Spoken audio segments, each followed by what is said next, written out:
Assalamualaikum warahmatullahi wabarakatuh. Bismillahirrahmanirrahim. Nahmaduka ya ghafuru ya syakuru. Mashalli wa sallim barik ala sayyidina maulana Muhammadin wa ala alihi wa sahbihi asma'in nama ba'du. Nafsu itu benar-benar dilatih. Maka masyhur dalam cerita ada orang perang sama Ali radhiyallahu anhu. Ketika perang ini sangat semangat. Tapi ketika orang itu meludahi dan Sayyidina Ali ini tersinggung karena diludahi, Sayyidina Ali langsung angkat tangan. Sudah, perangnya enggak usah diteruskan. Karena saya marah sama kamu sekarang demi nafsu, karena kamu meludahi saya. Padahal saya tadi motifnya demi Allah dan Rasul. Jadi sangat tipis bedanya kita emosi karena diri kita dan emosi karena Allah dan Rasul. Sehingga ketika diludahin ini terus beliau mikir, jangan-jangan perang saya karena saya diludahi. Nah, yang hilang dari peradaban modern adalah Allah itu tidak begitu hadir di hati kita. Saya sering cerita di mana-mana, teks hadis itu sebenarnya berbunyi gini, ini hadis sahih. Mangka na yu'minu billahi wal yaumil akhir fal yukrim jarohu. Ada yang fal yukrim jarohu doifahu, ada yang fal yakul khairan aw yasmut. Siapa yang iman dengan Allah dan Rasul maka harus memuliakan tetangganya, memuliakan tamunya. Dulu itu ada seorang ulama dipanggil anak muda, dibully terus sekarang. Wahai kiai, datang ke rumah saya. Datang kiai itu. Setelah sampai ke rumah orang itu, silakan kiai kembali ke rumahnya. Saya tidak butuh kiai. Kiai itu dengan riang kembali. Setelah di rumah dipanggil lagi. Pak Yai, silakan datang ke rumah saya. Datang lagi. Ya senyum-senyum kiainya santai. Wah, nggak jadi butuh Pak Yai, silahkan kembali lagi. Sampai 3 kali. Oh, itu kalau rektor digitukan marah itu. Dosen marah. Kiainya santai. Santai, senyum-senyum, rileks. Ketika ditanya, kenapa Pak Yai tidak tersinggung? Jawabannya unik. Anak muda, saya ini senang sekali nuruti perintah Allah, disuruh menghormati tetangga. Sehingga ketika Anda manggil, ya saya datang. Ketika Anda nyuruh pulang, ya saya pulang. Saya senang sekali nyenengkan tonggo. Dan itu perintah Allah, jadi tidak ada hubungannya dengan kamu. Wah, pemudanya nangis minta dimaafin. Kalau kita kan enggak, kita ini dosen, kiai, mungkin kita doktor, mungkin kita profesor. Tapi kita ini sering didikte oleh orang bodoh. Kalau orang bodoh itu jengkel, lo kita ya jengkel. Lo kamu jengkel, dijengkelkan orang bodoh itu namanya terdikte. Itu bodoh apa pinter? Oh, itu tidak pinter sama sekali. Kalau betul-betul kamu pinter hanya bisa didikte oleh Allah Subhanahu wa ta'ala. Jadi antara hukum Allah apa? Wa ahsin man asa'a ilaika. Berbuatlah baik sama orang yang berbuat buruk sama Anda. Itu dikteannya Allah. Kalau dikteannya orang-orang bodoh kayak dimangkel ben mangkel, terus kamu mangkel. Itu bodoh apa pinter? Nah, problem kita kekinian adalah wong pinter, wong bodoh itu podo-podo bisa didikte oleh sekelilingnya. Terus karuan wataknya perempuan seperti itu, wataknya anak-anak seperti itu, kita didikte. Anak-anak jengkelin kita mangkel, berarti kita didikte oleh orang bodoh. Makanya agama itu unik, kadang ngendikan wa ahsin man asa'a ilaika, kadang wasil man qata'aka, sambunglah orang yang memutus kamu. Karena dengan demikian kita hanya didikte oleh Allah Subhanahu wa ta'ala, bukan didikte oleh hukum sosial. Cara Jawane nak ngapiki tangga sing apik akeh tunggale. Berbuat baik sama yang berbuat baik pada kita itu mbok orang fasik ya seperti itu, maling ya seperti itu, sama.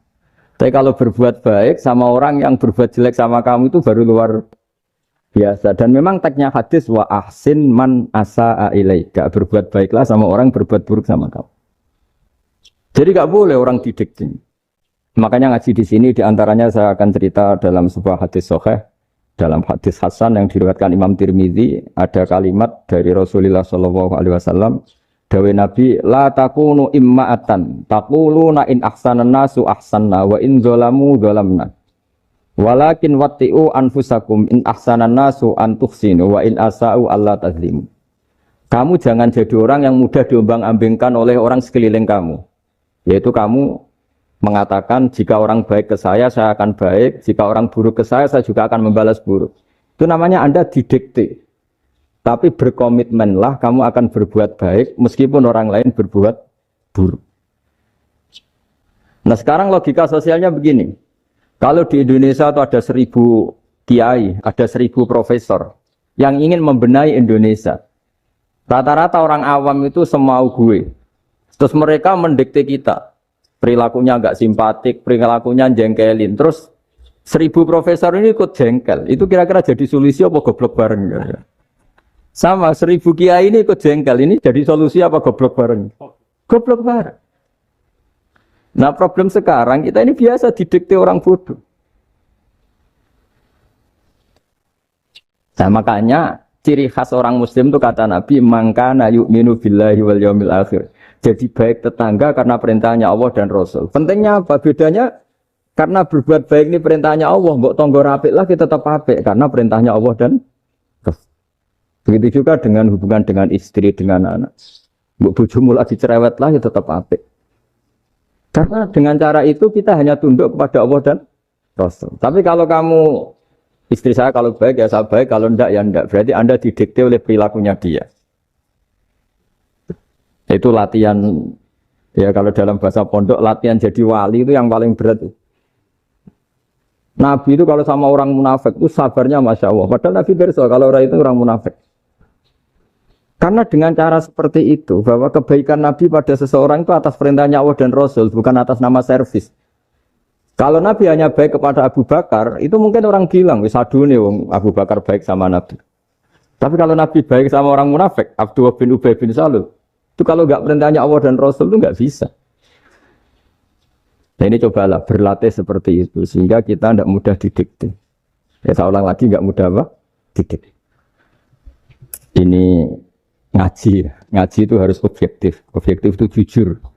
Jadi bisa saja korbannya ayah saya, bisa rektornya, bisa semuanya. Tapi korban dengan makna yang bagus. Karena di antara saran Al-Quran, Allah ngendikan kalau belajar atau mencari nasihat atau mencari kebaikan apa saja, itu diistilahkan walau ala anfusikum awil walidaini wal aqrabin, meskipun ketentuan itu merugikan kamu. Jadi ketentuan apapun yang merugikan kita harus tetap kaji meskipun itu tidak menguntungkan kita. Karena banyak problem, mulai dulu sebenarnya problem itu orang yang wakam da'in yadda'i annahu da'a ilallah tapi hakikatnya yad'u ila nafsi. Jadi banyak dai yang mengklaim dirinya mengajak ke Allah dan Rasul tapi sebetulnya hakikatnya mengajak ke kelompoknya sendiri. Misalnya ini termasuk kiai yang masih orisinil. Artinya orisinil gini, suatu saat atau kapan saja saya kok sudah tidak laku jadi kiai, asal Islam jalan tetap senang karena nggak penting yang populer saya apa enggak itu tidak penting, yang penting agama ini tetap jalan. Sama, negara ini harus jalan siapapun presidennya. Nah ini penting saya utarakan karena perbedaan antara nafsu dan komitmen beragama itu tipis sekali. Sehingga dulu pernah ada cerita ini bukti keadilan Rasulullah SAW. Nah suatu saat Nabi itu ngaji, yang ngaji seperti ini. Terus ada pemuda dengan cueknya ngelewati masjid yang sedang dipakai Nabi ngaji. Singkat cerita semuanya ngomel ya, bergumam. Celaka betul pemuda itu, ada Nabi ngaji kok tidak ikut ya. Tapi Nabi secara besar hati ngendikan, ini ada di beberapa kitab di Fadhailul Kasbi, keutamaan kerja. Kata Nabi, pemuda itu mau mencangkul di lahannya. Jika dia mencari nafkah untuk keluarganya, untuk kebaikannya, maka itu bagian dari ajaranku. Jadi Nabi berbesar hati bahwa kerja seperti itu bagian dari ajarannya. Jadi tidak harus datang ke majelis ngaji. Dan bisa saja yang sedang hadir itu ya orang yang hindari istrinya minta belanja dari ngaji terus benar dituntut belanja kan gitu. Mungkin anak-anak UMM yang kesini daripada tengok-tengok yang Malang bosan jalan-jalan ke rumah. Jadi nggak mesti benar juga niatnya gitu. Nah kemudian yang perlu dicatat. Kenapa kita menjadi enjoy dengan Islam? Islam itu adalah agama yang tidak didikte oleh materi. Jadi kalau Anda ingin makan enak, mungkin kalau pikiran kebanyakan orang, anak-anak muda yang milenial, yang gaul, ingin makan enak ya makan yang disukai. Misalnya sate atau bakso Malang atau apa. Kalau orang-orang yang jadi wali gak gitu cara berpikir. Ini yang masih orisinil. Ditanya, ini dunia baru kesulitan makanan, baru resesi. Cara makan enak gimana? Jawabannya lucu. Ya gampang, idamuhu alju. Idam itu lauk. Kalau kamu ingin makan lauknya paling enak apa? Alju. Kamu harus lapar banget.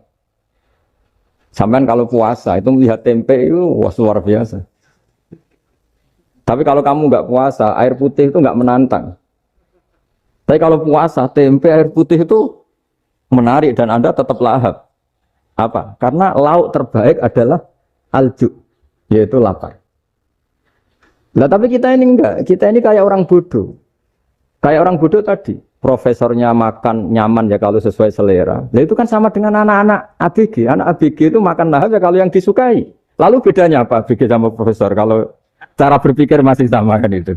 Kiainya juga gitu. Kiai makan enak kalau yang disukai, kalau enggak ada. Lalu bedanya apa kiai sama orang awam? Orang awam juga gitu. Makan lahap ya kalau yang disukai.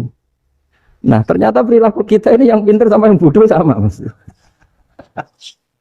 Kalau kamu ingin berkasta lebih baik, itu cara makan enak itu apa? Idamuhu al-ju'.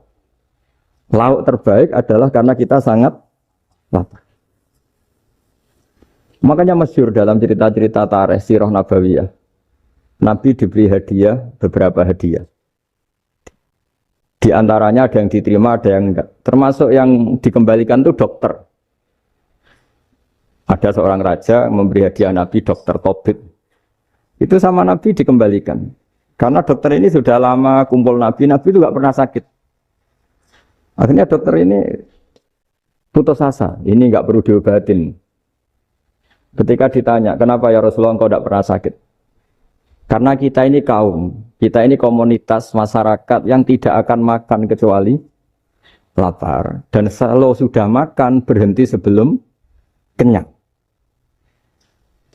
Jadi sederhana sekali pengobatan zaman itu.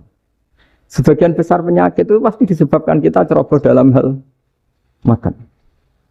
Sudah ngerti kalau durian masalah, kalau makan durian enggak kehitung gitu, apalagi kalau gratisan itu tambah banyak gitu. Pola tidur juga gitu, kata Nabi, dan kita tidak tidur kalau tidak sangat ngantuk. Nah, itu namanya orang-orang soleh yang sudah ada didikte materi. Kalau yang didikte materi kan bisa tidur nyenyak kalau kasurnya enak, AC gini-gini. Sebenarnya enggak, tidur enak itu ya kalau sangat ngantuk. Mbok di gudang, mbok di bis, kalau sangat ngantuk ya semuanya ya enak. Sama, mbok lapar, mbok hanya tempe, tapi kalau sangat lapar itu ya enak.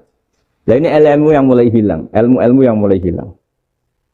Nah ini pentingnya ngaji ya. Jadi akhirnya ulama-ulama Indonesia itu dipakai rujukan. Jadi mulai Mbah Hasyim, Mbah Ahmad Dahlan sampai era buyut-buyut itu masih orang alim. Lama-lama yang di Indonesia ini orang-orang yang bodoh. Sehingga orang Jawa kalau ke sana dibully, ya Jawa tak kulul khaya. Orang Jawa itu penggaweannya itu makan ular. Karena belut itu kalau di kamus itu persis ular. Dulu itu kan kamus tidak full color. Gara-gara gak full color, gambar belut sama ular itu sama. Belut itu belut sama ular kalau nggak full color gambarnya sama apa enggak? Sama. Terus orang Jawa itu kan masih banyak yang makan bajing tupai. Bajing kalau digambar tidak full color sama dengan tikus. Gambar yang tidak warna hitam putih. Sehingga kita ini dibully pemakan tikus dan pemakan ular. Karena belut itu persis ular kalau digambar yang tidak full color. Sampai datang Syekhona Khalil, datang ulama. Ngarang kitab ya judulnya Al-Belut. Karena enggak terima bangsanya dinyek makan apa? Ular. Terus dikarang. Wal belut hayawanun bakhriyun, terus ya isu fi kadza wa kadza. Itu beda dengan al-hayyah. Itu diterangkan. Mulai bisa nerima. Terus sistem hotel juga gitu. Sampai tanyakan dalam sejarah dulu orang Sedayu ada namanya Syekh Mukhtar. Syekh Mukhtar bukan bikin rumah besar yang siapapun orang Indonesia haji itu nempat di sana. Nah ini yang menginspirasi akhirnya ada hotel. Dulu Syekh Mukhtar hanya menyediakan untuk hujat-hujat Indonesia. Lama-lama jadi hotel. Cara ibadah juga gitu. Kita ini kan, saya ini punya bapak kiai, mbah kiai, punya guru yang sangat alim, ya, seorang kiai Kiai Memun. Itu dulu kita pengkaji ilmu, itu tidak pernah tahu bedanya NU dan Muhammadiyah. Karena dulu Mbah Darwis itu, Kiai Dahlan itu, dulu ngajinya bersama Mbah Hasim ketika di Indonesia yang ngaji Mbah Soleh Darat. Mbah Soleh Darat itu dulu ngajinya sama buyut saya ke-6, namanya Mbah Soleh Asnawi di Kudus. Mbah Soleh Darat itu dulu alim-alimnya orang Jawa ya Mbah Soleh Darat, Soleh bin Umar. Tempatnya di Semarang, tapi beliau itu sebenarnya orang Jepara yang dekat Kudus. Setelah di Mekah, Mbah Hasyim ini mondoknya ya, mulazimnya ke Syekh Mahfud Termas.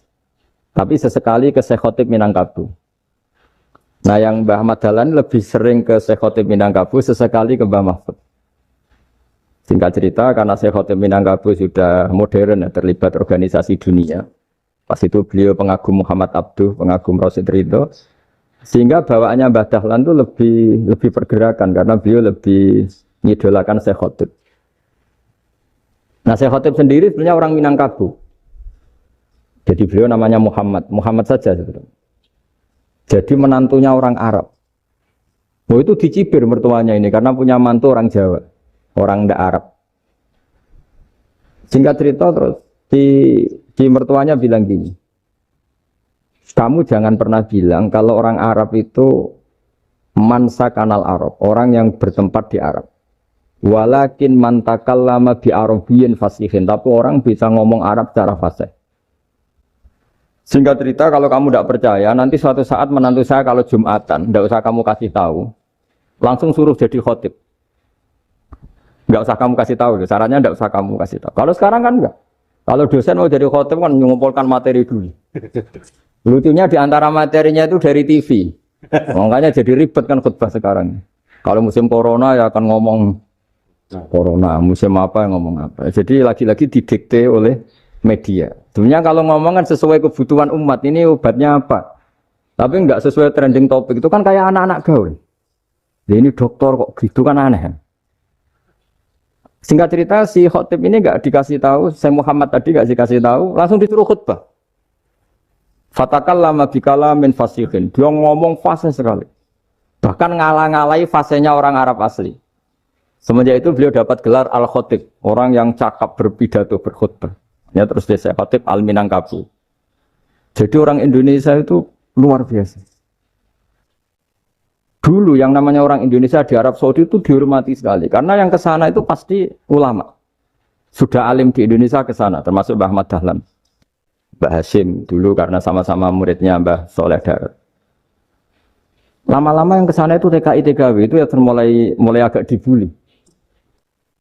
Dulu Syekh Nawawi di antara ijtihad yang dihormati itu beliau mengkritik nyuwun sewu orang yang kan orang biasanya normalnya kan muji orang mati syahid. Hebat orang mati syahid itu hebat gini. Oke, kita sepakat orang mati syahid itu hebat.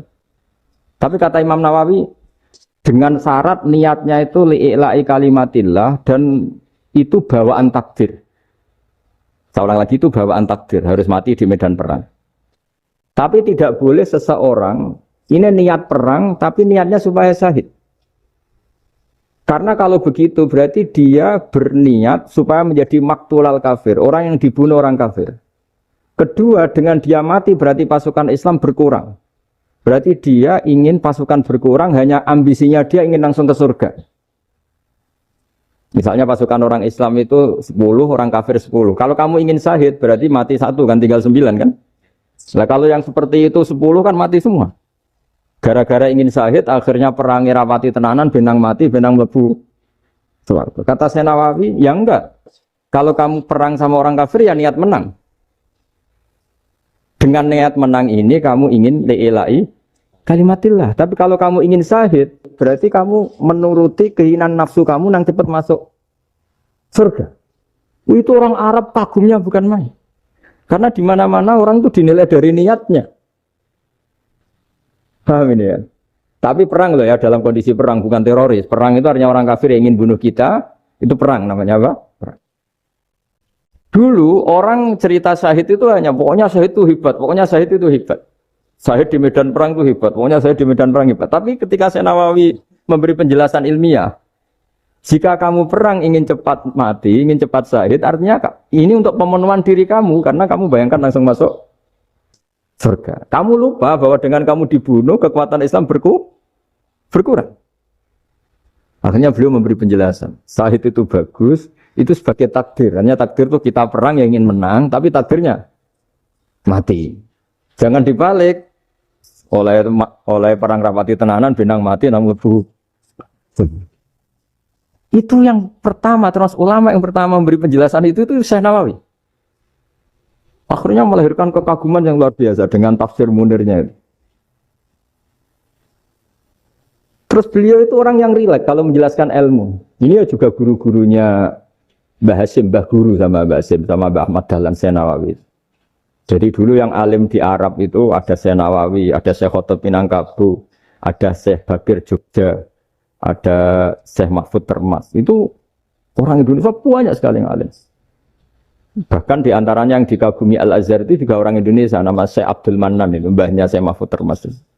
Itu pertama ada duta besar Indonesia di Mesir, itu termasuk barokahnya Mbak Abdul Manan tadi, itu juga orang Indonesia. Jadi pemahaman ulama Indonesia itu khas, termasuk ketika memaknai apa? Syahid. Ketika memaknai apa? Syahid. Itu unik. Ketika Syekh Nawawi diuji dulu itu yang namanya ulama diuji dulu oleh 100 ulama. Jadi dulu ya ada kompetisi. Imam Bukhari diakui jadi ahli hadis itu diuji oleh mi'atu muhaddisin, 100 orang ahli hadis. Sanad dibolak-balik, matanya dibolak-balik, tapi beliau tetap bisa mengembalikan proporsi sanad itu. Syekh Nawawi pernah diuji gini. Ayul afdol al ulama awis salatin. Keren mana ulama sama raja atau sama orang-orang kaya, sama penguasa? Ya keren ulama. Dibully sama orang. Tapi setahu saya banyak ulama yang antri di rumahnya raja. Tapi saya tidak tahu melihat raja antri di rumahnya ulama. Kan kebanyakan kan mungkin ustadz atau kiai yang antri ngajukan proposal kan. Kan enggak. Nah kalau raja kan enggak pati itu. Malah enggak usah antri. Kiainya sudah nyambut sebelum datang.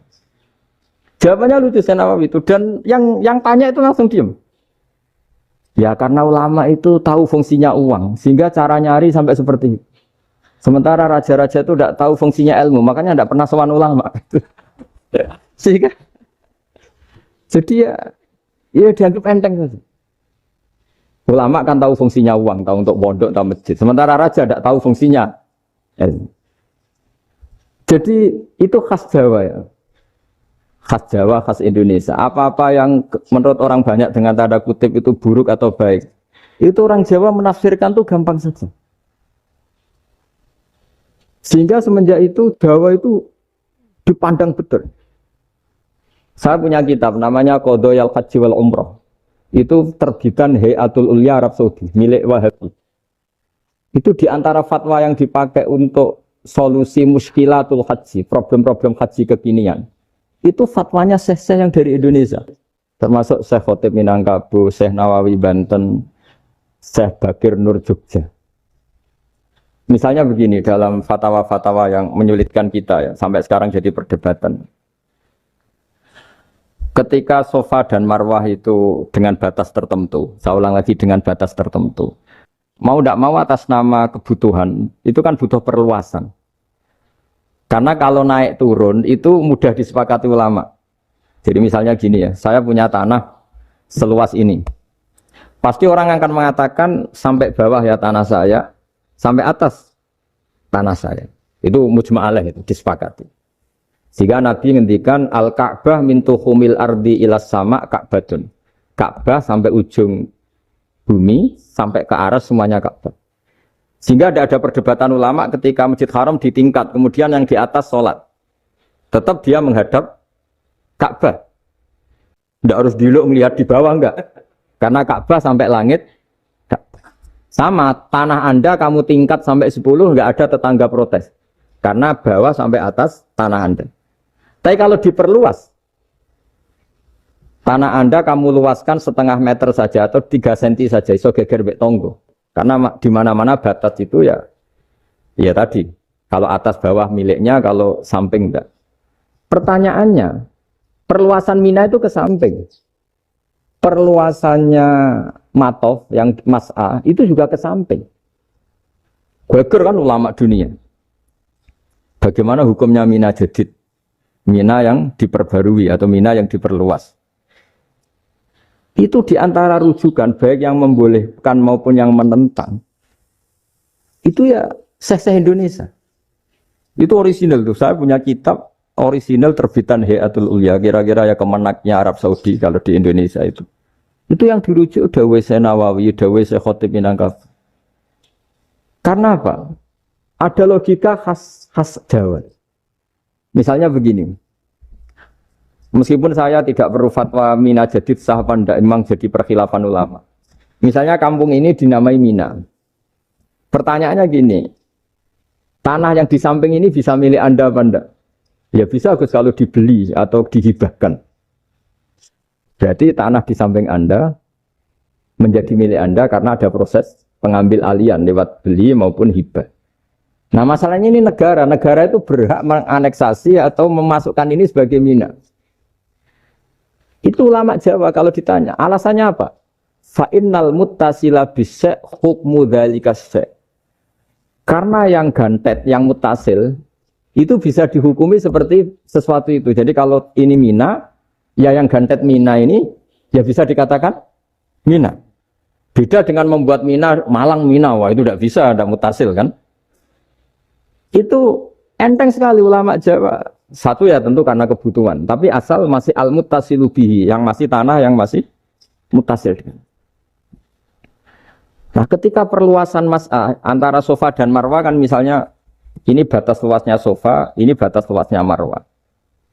Lalu atas nama kebutuhan, sofa marwah itu sampai sini. Sampai agak meluas ke sini.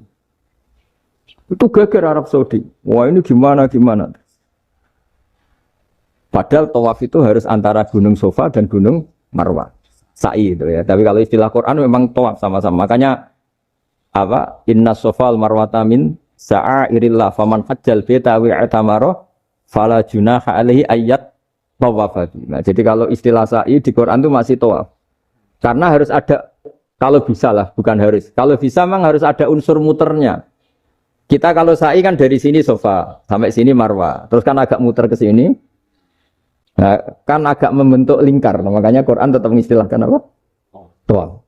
Jadi bukan sini ke sini terus sini ke sini kan enggak, tapi sini sampai sini terus muter kan, terus sini. Jadi antara setar dan selama ini prakteknya kan gitu ya.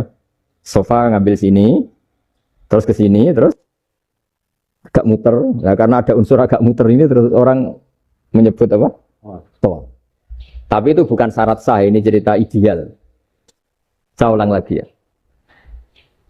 Gunung Sofa itu puncaknya atau pucuknya kalau dalam bahasa Jawa. Itu ya hanya segini, ini sampai sini. Nah, kelompok Islam yang fikih keras nggak boleh diperluas. Karena Allah memilih tempat ini itu spesial, jadi nggak boleh ke yang lain. Tapi ketika kebutuhan mendesak, mau tidak mau harus diperluas. Itu jawabnya Kiai Jawa lucu. Gunung sing ketok itu sing dhuwure tok. Sikilane luwih hombo. Berarti kan gunung kan bentuknya gini. Nah, sofa yang kecil itu yang atasnya, tapi sikilannya sini kakinya lebih luas. Jadi boleh perluasan asal tidak melebihi kakinya. Ya dihitung ya lebih luas. Jadi Kiai Jawa itu kayak wong delok gunung Penanggungan, kayak gunung Arjuna. Di mana-mana puncak gunung itu lebih kecil timbang kakinya. Artinya diperluas ini bukan berarti tidak di sofa dan tidak di itu khas Kiai Jawa. Jadi jangan kira orang Jawa itu udah hebat-hebat sekali. Termasuk perkembangan hotel di Arab Saudi. Itu dulu sebelum ada hotel. Buyut saya kelima atau keenam dulu haji, namanya Badur Rahman. Itu kalau mau ingin apa ya, menghindari terik matahari itu masuk gua. Itu masuk gua itu hanya separuh badan, kakinya di luar. Jadi jangan bayangkan kalau gua di Indonesia kayak gua Akbar di Tuban orang bisa masuk jalan-jalan, enggak. Gua di Arab tuh kayak cepitan batu tidak sampai masuk. Sehingga kepalanya dimasukkan, kakinya masih kena matahari. Saking panasnya Arab Saudi. Sehingga dalam bayangan hijrah ketika Nabi bersembunyi di gua apa? Sur, itu kata Abu Bakar, kalau orang kafir melihat kakinya pasti melihat kita karena nggak bisa masuk penuh. Jadi orang tuh mau dempes tok. Sehingga ya kira-kira luasnya gua paling segini. Makanya guyonannya kiai-kiai itu untung nggak kayak gua Indonesia. Kalau kayak gua Indonesia laba-labanya capek karena luas kan. Jadi jangan bayangkan gua Arab tuh kayak gua Indonesia. Makanya bayangannya andai kan orang tuh melihat ke bawah pasti melihat kita karena orangnya nggak bisa masuk penuh, nggak bisa masuk 100%. Ya kayak cepitan batu lah mirip. Itu kan mirip Gunung Uhud. Gunung Uhud kata Rasulullah nanti kalau kamu perang itu di atas, menang atau kalah di atas. Musuh biar di bawah. Dengan di atas kamu bisa mana? Jangan bayangkan kayak Gunung Merapi, kayak Gunung Penanggungan. Lah kalau Gunung Penanggungan mana ke bawah yang layang kan? Jadi gunung di Arab itu kayak bukit. Ya sampean pernah kan ke Uhud itu ya sama ini aja tinggi ini kan? Nah ini yang mulai ada miss. Makanya nerjemah itu susah di Indonesia. Karena jabal itu udah harus tinggi. Kalau tinggi nggak bisa mana dari atas ke bawah kan nggak ngefek kan. Sama kalau ke Uhud gunungnya pendek sekali sehingga yang mana dari atas ke bawah ya kalau kena musuh ya celaka karena memang dekat. Nah kalau gunung Indonesia mana dari atas ke bawah yang layang nggak ngefek. Nah itu susahnya nerjemah bahasa Arab ke kita. Jadi apa ya? Transkrip itu gak gampang karena ada pengertian yang beda. Kita kalau bilang gunung itu tinggi sekali. Sampai banyak mahasiswa tersesat ya saking tingginya. Kalau orang naik Uhud gak akan tersesat wong ketok dari bawah itu. Ndak mau saya mau cerita. Kata Mbah Mun sering cerita. Kenapa wa ma arsalnaka illa rahmatal lil alamin kata Mbah Mun Allah itu pasti bikin ulama yang tidak produk Arab itu pasti ada. Kalau orang Arab jadi ulama wajar, bahasanya Arab, domisilinya di Arab. Tapi Allah akan selalu bikin ulama yang tidak bangsa Arab. Imam Ghazali itu Tus itu Persia. Imam Bukhari itu kira-kira kalau sekarang ikut Uzbek. Ya, Imam Bukhari itu kalau negara sekarang ikut mana? Uzbek. Kenapa demikian kata Mbah Mun? Karena Allah sudah ngendikan wama arsalnaka illa kafatan linnas. Manusia semua ini kena khitabnya Islam. Kalau tidak ada ulama yang dari berbagai negara, kesannya Islam itu hanya milik orang Arab Saudi. Makanya Allah selalu bikin ulama-ulama yang bahkan tidak Arab. Termasuk Imamul Muhaddisin, yaitu Imam Bukhari, itu orang Uzbek. Orang Rusia lah kalau sekarang ikut Uni Soviet dulu. Imam Ghazali itu orang Persia. Syekh Nawawi itu orang Banten. Karena Allah ingin memaklumatkan bahwa Islam ini untuk semua. Sehingga orang yang tidak Arab pun bisa belajar Islam. Yang alimnya itu nggak kalah sama orang apa? Arab. Makanya ini PR ya. Kalau Gus Dah Ploso nanti ngendikan suatu saat orang belajar Islam itu bahkan orang Arab pun bisa belajar ke Indonesia. Kalau orang Indonesia bisa alim betul kayak dulu. Sekarang banyak liga antar ulama. Itu orang Indonesia pasti masuk. Ulama-ulama top dunia. Itu pasti orang Indonesia banyak yang masuk. Karena tadi, ketika orang Indonesia baca kitab, itu orang Arab itu kagum. Kok bisa ada bahasanya baca secara benar? Bukan sekadar bisa baca secara benar. Karena memang dilatih sedemikian rupa di pondok-pondok. Makanya kita semua lah, yang alim di Indonesia itu kemana-mana ya pasti alim. Dulu putra Mbah Mun namanya Gus Zofur itu tahun pertama ya sudah the best di tahun pertama. Kalau tahun pertama the best-nya ilmunya bawaan dari sarang, dari keluarganya.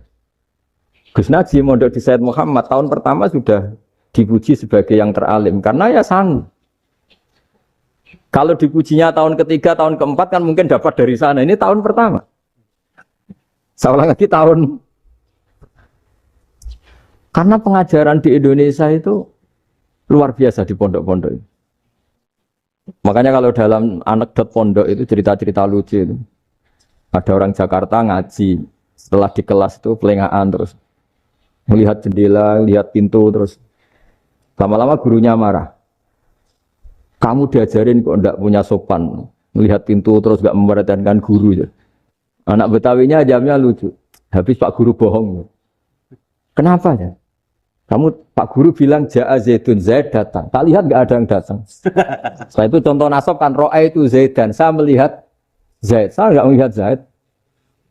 Contoh ketiga yang jer kan maror tuh Zaidin. Saya berjalan ketemu Zaid. Pak Guru diam di situ enggak jalan-jalan.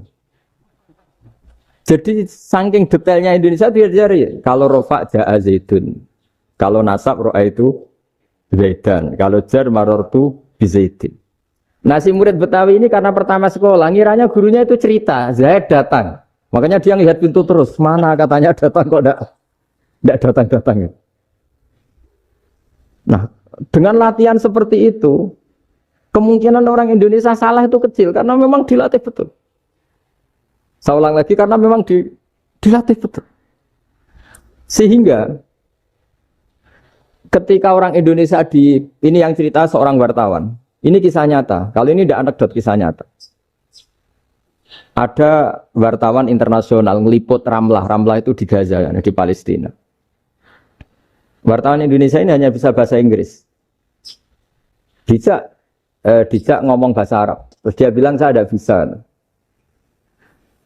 Saya tidak bisa. Saya bisanya ngomong Inggris. Tapi apa yang terjadi setelah sholat? Si Indonesia ini jadi imam pakai sholat jariah lagi.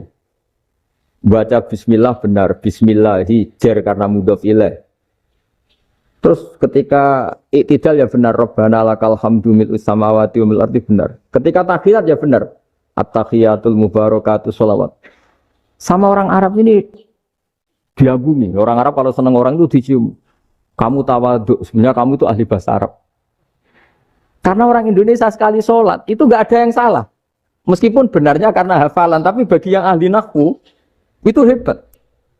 Misalnya kita kalau menghafalkan kan bismillahi, bismi jer karena ba, Allahi jer karena mudhof ilaih, ar-rahmani jer karena sifat, ar-rahimi karena sifat. Alhamdu rofa karena mubtada, lillahi jer karena ada huruf jerli, robbi jer karena sifat. Sebetulnya tidak karena pinter, tapi karena hafalan. Tapi orang Indonesia hebatnya itu benar terus. Rabbana lakal hamdu. Ya kan, alhamdu rofa, terus mil'us samawati ya rofa karena sifat. Sehingga terus orang Indonesia kalau sholat di Timur Tengah itu dipuji. Karena makhrajnya ya benar, rofa nasabnya juga benar. Nah itu di negara lain tidak ada yang kayak Indonesia. Orang Cina itu sering bikin marah orang-orang Arab. Karena kalau dongo itu nggak fasih kayak orang Indonesia. Orang Indonesia kalau dongo ya Allahumma tohir qalbi. Orang Cina ini yang jadi guyon di Arab. Allahumma tahir qalbi. Itu kan bedanya aja. Itu orang Arab pertama membiarin. Lama-lama kalbun entak gitu. Maksudnya asu-asumu gitu. Karena dia bilangnya qaf itu kaf. Jadi kalau Allahumma Allah tohir, kalau aturi nyucekno panjenengan kalbi ing asu ingsun kan. Tapi kalau qalbi itu ati ingsun, tapi kalau kalbi anjing ingsun. Bedanya qaf sama kaf. Ada arah-arahnya kalbun entak. Asu-asumu maksudnya kan. Tapi padahal orang Cina itu bareng dilihat tagnya ya pakai qaf. Orang Indonesia enggak, mulai kecil dilatih, sak fase-fase. Sampai yo sulit betul latihan Fatihah itu. Kalau di Kudus malah sampai 3 bulan Fatihah. Sampai at-tahiyyatu, kurang bersih. At-tahiyyatu sampai ada cerita itu orang dipanggil maftuhin itu enggak melengak, harus maftuhin. Baru melengak. Tapi barokahnya itu, orang Indonesia kalau dongo memang benar-benar Allahumma tohir qalbi. Ya Allah sucikan hati kami, bukan tahir qalbi. Karena sekali jadi kaf itu maknanya anjing saya. Ya Allah sucikan anjing. Jadi ini orang Indonesia. Jadi kata Mbah Mun, dawe Mbah Mun, illaka fatal linnas, bahwa agama ini milik semuanya. Itu diantara bukti Allah menghendaki atau mendesain Islam seperti ini, orang yang belajar di Indonesia. Itu pengetahuannya Islam, pengetahuannya tentang Islam itu tidak kalah sama yang belajar di Al-Azhar, sama yang belajar di Arab Saudi. Makanya ini PR-nya UMM, PR-nya IAIN, PR-nya UIN. Bisa enggak sealim mereka dalam bahasa Arab? Nah, bahasa Arabnya mau man anta, ana zaidun. Jangan sampai, karena kita di sana ini kadang dibully. Orang Arab tuh kalau bully kita, sampai tak kasih cerita. Itu ngawurnya Masya Allah. Kata dia, ada anak orang Indonesia haji. Si anaknya orang Indonesia yang dijotos sama anaknya orang Arab. Dijotos, dipukul. Singkat cerita terus si orang Indonesia enggak terima, anaknya yang orang Arab dipukul. Yang balas bapaknya. Orang Arab tanya, lima ada dorobta ibni, kenapa kamu mukul anak saya? Itu orang Indonesia bahasa, wah anakku gila. Jadi hanya bilang gitu. Artinya, anak saya dihada ya maka tak ada. Arabnya gitu. Anak saya dipukul maka saya balas mukul. Itu orang Arab mantuk-mantuk, oh gitu. Paham? Dulu ulama itu kelihatannya sederhana, tapi kalau berargumentasi itu hebat. Tadi Gus Zofur menyebut kitab Mbah Hasyim itu mengharamkan kentong. Beliau masyhur itu punya kitab namanya Al-Jasus an Tahrimin Nakus. Intinya kentong itu haram. Secara dalil ini meyakinkan sekali, karena ketika Rasulullah rembukan sama sahabat, kita dengan apa memaklumatkan orang kalau waktu sholat masuk? Ada sahabat yang usul pakai kentong. Dzakalin Nasoro, itu Nasrani. Ya pakai buk itu semacam trompet besar. Dzakalil Yahud. Kemudian ada yang usul kalau gitu api ya Rasulullah, dzakalil Majus. Sehingga dari hadis itu Mbah Hasyim berpikir kentong itu haram. Tapi Mbah Fakih Mas Kumambang itu mengkritik Mbah Hasyim dengan ngarang kitab Hazruus Antahrimin Nakus. Jadi beliau komentari kitab itu sambil geleng-geleng kepala. Kitab kok keliru nganti ngono. Itu jadi cara pikirannya siapa Ki Fakih. Kentong di Indonesia itu kanggo wedhus dicolong gitu. Pos kampling gitu. Kalau ada banjiran ya kentong, ada maling ya kentong. Jadi nggak ada persamaan sama sekali dengan kentong yang milik orang apa? Nasrani. Sehingga di pondok saya itu ada kentong tapi jelek sekali. Karena itu satu-satunya cara supaya beda dengan kentong yang di gereja. Kalau elek kan mirip kentong di pos kampling. Itu ya agak-agak ilmiah sedikit. Dulu ceritanya Gus Zofur itu saya teruskan. Itu singkat cerita, itu kalau yang di kejadian di Termas itu Mbah Dimyati sudah nyuruh semua kentong disembunyikan karena mau ada Mbah Hasyim. Cerita itu mukarrar di Kiai Fakih sama di Kiai Dimyati Termas. Setelah kentong dikumpulkan semua, Mbah Hasyim datang, senang, ngiranya Syekh Dimyati ini sependapat dengan beliau, yaitu sama-sama nggak ada kentong. Tapi setelah itu ada santri yang matur, Mbah Dim pun beres kentong pun kula delikno sedanten. Itu di depan Mbah Hasyim. Jadi GR-nya Mbah Hasyim bahwa Mbah Dim itu sependapat akhirnya hilang. Ternyata ini akal-akalan toh gitu. Karena santrinya matur, Mbah Dim pun beres sedanten kentong beduk sudah disembut singkirkan. Itu di depan Mbah Hasyim. Saking lugunya santri, nah saking ikhlasnya agak ngerti mahalus syahid ini adalah Mbah Hasyim. Saya mau meneruskan cerita Gus Zofur. Dulu, ini cerita dulu. Dulu Mbah Mun ngaji di Lirboyo, tapi Kiai Makhrus ngaji sama Kiai Khalil Harun. Kiai Khalil Harun itu adik juga sekaligus muridnya Mbah Umar Harun. Mbah Umar Harun itu generasi kedua setelah Mbah Ghazali. Beliau menantunya Mbah Ghazali, tapi ya sudah ponaan. Sehingga tradisi ini penting karena saya berkali-kali bilang di mana-mana. Status orang tua dan mbah itu adalah terserah anak cucunya. Bukan terserah mbahnya, tapi terserah anak cucunya. Saya tidak akan bosan mengingatkan ini. Saya pernah di makamnya Nabi Yakub, itu ya dikemuli bendera Israel. Di makamnya Nabi Dawud. Nabi Ibrahim juga dekat sinagog. Sehingga Quran membela Nabi Ibrahim disebut maka anak Ibrahimu Yahudiyya wala Nasraniyya. Karena ketika beliau berposisi di Israel, kemudian penguasanya adalah Yahudi, bisa saja makam ini ditulisi dan distatuskan ala Yahudi.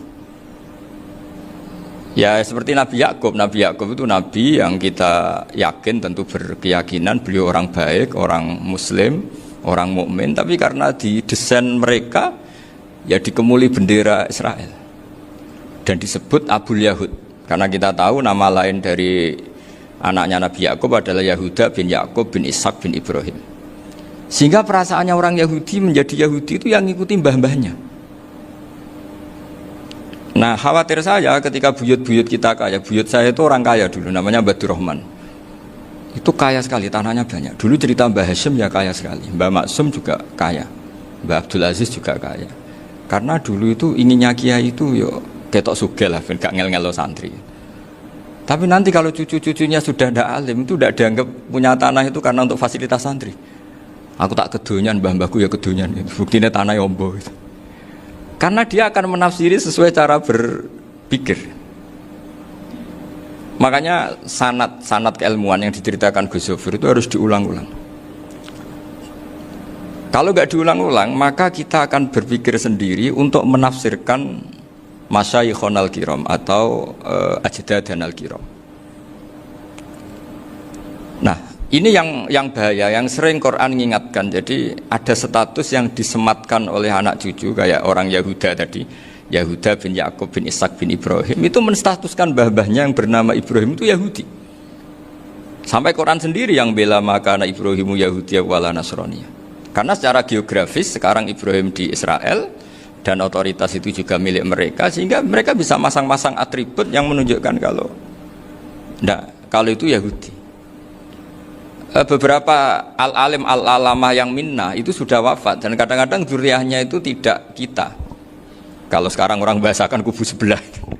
Akhirnya ya nggak boleh dikholi, nggak boleh diziarah. Terus seakan-akan yaktaduna bi ra'yi, seakan-akan mereka berpendapat dengan pendapat syekh ini, padahal enggak. Nah, sehingga tradisi ketersambungan sanad tadi, baik secara genetik atau secara asbab, itu harus terjaga. Saya beberapa kali banyaklah sering diceritain Mbah Mun. Dulu Mbah Munawir ini cerita ya, Mbah Munawir itu hak saking senenge kitab, ben santri ini so ngaji kitab. Itu kalau ada alumni Lirboyo, alim disuruh baca muin di sini itu Mbah Munawir ikut. Saking ingin tasjeknya, ingin ngajari santri bahwa ngapal Quran itu hafal tok, tapi yo paham. Dan penggalinya Mbah Munawir itu sampai klimaknya dulu Mbah Zaini itu nate nikah sama Nyai Komariah kalau nggak salah, binti Karim, binti Manap. Punya putra Gus Habib, Gus Toha yang diantara putrinya dinikahi Gus Rozin ini. Terus akhirnya kesampaian juga ketika Mbah Munawir punya mantu alim alama namanya Mbah Ali Maksum, angsal Nyai Hasyimah. Sampai pondok Kramjak makruf bil ilmi, terutama ilmu sorof dulu karena Mbah Maksum itu komplain, fa'ala ya fulu kok terus fa'lan ya fa'ala ya fulu ya uf'ul gitu kan, masuk fi'il kok jejer isim gitu. Jadi dulu kata Mbah Mun itu ada persaingan ilmu sorofnya Mbah Maksum Ali Kuaron sama Mbah Ali Maksum Jogja. Jadi wali antok, yang satu Maksum Ali Kuaron, yang satu Ali Maksum. Ya itu dulu saingan ngarang sorof. Nah ini yang menang siapa? Ya terserah duriannya. Kalau duriannya keren ya menang karena terserah yang kampanye. Saya bayangkan adekan Mbah Zubair tidak punya anak sealim Mbah Mun, mungkin kalau Mbah Zubair juga tidak sewow kalau punya putra Mbah Mun, karena saya berkali-kali bilang kalau dalam syair Arab itu kama takarroma, kadang dilafatkan kama tasyarrofa bi Muhammadin adnanu. Orang berpikir Adnan itu siapa? Itu karena ada Nabi Muhammad SAW. Orang mencari-cari Mbah Mun itu mencari Mbah Zubair karena ada Mbah Mun. Orang mencari Mbah Dahlan karena ada Mbah Zubair. Wong kok alime ngono iku bapake sapa? Wong kok alime ngono iku putune sapa? Tapi kalau kita ini sudah ndak alim, ini orang sudah nggak tertarik nyari-nyari leluhurnya karena dianggap selesai. Jadi yang dengan tanda kutip yang menghabisi mbah-mbahnya itu ya mesti cucunya. Ini mau ngamuk, mau peringatan, tapi ini juga peringatan pada diri saya sendiri. Jadi sehingga zuriyah ini penting. Kenapa para nabi mesti donga zuriyatan thayyibah? Kenapa selalu berpikir tentang zuriyah? Wa ja'alaha kalimatam baqiyatan fi aqibi. Karena zuriyah ini yang nanti bisa menstatuskan leluhurnya. Seperti tadi cerita Mas Maftuh, ini tak puji betul, saya hari ini tidak ingin gojlok supaya kewalian saya tidak tergerus oleh kedoliman. Saya pernah diceritain Gus Zofur, juga sering baca buku tentang Mbah Maksum. Dulu Mbah Maksum kalau wasiat kembali ya gitu, kamu harus NU dan harus mempertahankan NU, tapi tidak dengan cara membenci Muhammadiyah. Dulu Mbah Mun juga sering cerita, dulu Mbah Hasyim tuh ngaji Syekh Mahfud. Nah, Mbah Ahmad Dahlan dulu namanya Darwis sering ngaji sama Syekh Khotib Minangkabau. Zaman itu Syekh Khotib sudah modern, sudah ikut gerakan Abdu, gerakan Al-Manar. Sehingga bawaannya Mbah Ahmad Dahlan ini agak-agak agresif. Yang Mbah Hasyim karena hanya mulazim di Syekh Mahfud, hanya sesekali ngaji Syekh Khotib, beliau lebih seperti itu. Dan dua beliau ini sama-sama pernah ngaji Mbah Soleh Darat di Semarang, Mbah Hasyim sama Mbah Ahmad Dahlan yang dulu namanya Darwis. Jadi ini masih min muskatin wahidah mimam bain wahid. Sehingga kita tidak kaget ketika Mbah Ali Maksum mengomentari Muhammadiyah itu masih ahli sunnah wal jamaah. Makanya nanti terakhir saya baca kitabnya Mbah Ali dan sering saya pelajari. Andai kan kita ini sepakat dengan ilmu, ya kita tahulah kalau Abu Hanifah itu tidak kunut, Imam Syafi'i kunut, berarti kunut itu mazhabnya Abu Hanifah, bukan mazhabnya Mbah Ahmad Dahlan. Apa tidak kunut itu mazhabnya Abu Hanifah, bukan mazhabnya Mbah Ahmad Dahlan. Kita kunut itu mazhabnya Imam Syafi'i, bukan mazhabnya Mbah Hasyim. Ini semuanya masih dalam bingkai ilmu. Adzan qabla subhi juga riwayatnya jelas. Tidak adzan ya sudah perilaku kita sudah jelas. Dulu Mbah Mun sering didik kita gitu. Saya sering dengar cerita kalau dulu Pak Arif Fakhruddin begitu hormat sama Mbah Ali, apalagi dzuriyahnya Mbah Azhar Basir, karena beliau dulu ngaji di Termas. Dulu itu nggak ada masalah karena semuanya dianalisis pakai ilmu. Tapi sekarang pakai identitas, yang kunut tuh NU, yang nggak kunut Muhammadiyah. Berarti Abu Hanifah itu Muhammadiyah, Imam Syafi'i itu NU. Berarti Imam Syafi'i itu ya anak buahnya Ki Miftahul Ahyar kira-kira gitu, karena anak buahnya Pak Said Akil. Kan terus jadi repot. Dulu kita ini pengagum ilmu, bukan pengagum perbedaan. Sehingga di sini yang saya kagum dari sekian ceritanya Mbah Ali Maksum, supaya kitab ini to the point, supaya nggak lama-lama karena waktunya juga. Nanti kalau kemalaman ini kena semprit ini sudah. Ini diantara yang diceritakan Bali itu unik. Imam Syafi'i itu sering tawassul, sering wasilah sama siapa itu? Abu Hanifah. Ini sudah tak petakan, saya baca yang sensitif lah, so yang ini ya. Ziyar al-Babus Samin, terus sebentar ini yang bab tawassul.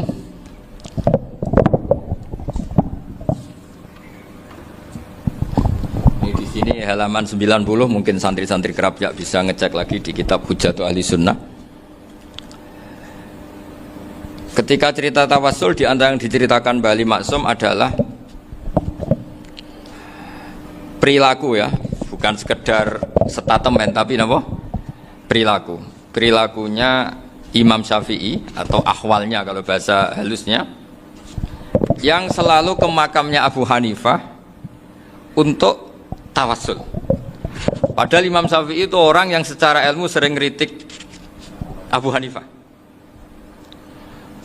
Jadi ini saya baca ini di halaman 100, jadi tawassul mulai halaman 9 berapa ini sampai halaman ini yang qala sami'tu Syafi'iyya yaqul inni la atabarraku bi Abi Hanifah wa aji'u ila qabri fi kulli yaumin za'iran fa idza uridat li hajatun shallaitu rak'atain, halaman 100, waji'tu wa sa'altu wa ta'ala al hajat indahu fama tab'udu anni hatta tuqda.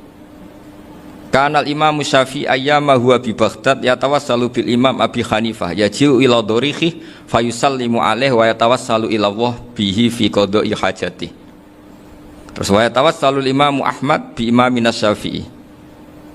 Jadi di antara yang diceritakan Mbah Ali Maksum itu betapa Imam Syafi'i yang terkenal sering mengkritik Abu Hanifah dalam tatanan fikih karena beliau tidak percaya ada istihsan.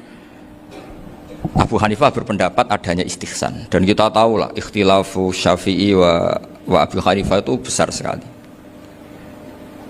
Tapi beliau itu tahu Abu Hanifah itu orang yang sangat soleh. Abu Hanifah itu kalau ketemu sama orang yang utang beliau itu yang lari bukan yang utang Abu Hanifah, karena takut orangnya itu izin. Jadi kalau ketemu yang utang di jalan itu yang sembunyi itu Abu Hanifah. Kenapa engkau sembunyi? Ada yang utang saya lewat, nanti orangnya malu. Jadi setingkat Robi'ah Adawiyah itu beliau di rumah ada maling itu sembunyi. Ditanya kenapa engkau sembunyi? Malu, gak ada yang dimaling. Malu sama malingnya karena serumah itu gak ada barang yang layak dicolong gitu. Itu Robi'ah sabda sembunyi. Itu yang bisa niru itu Abu Hanifah.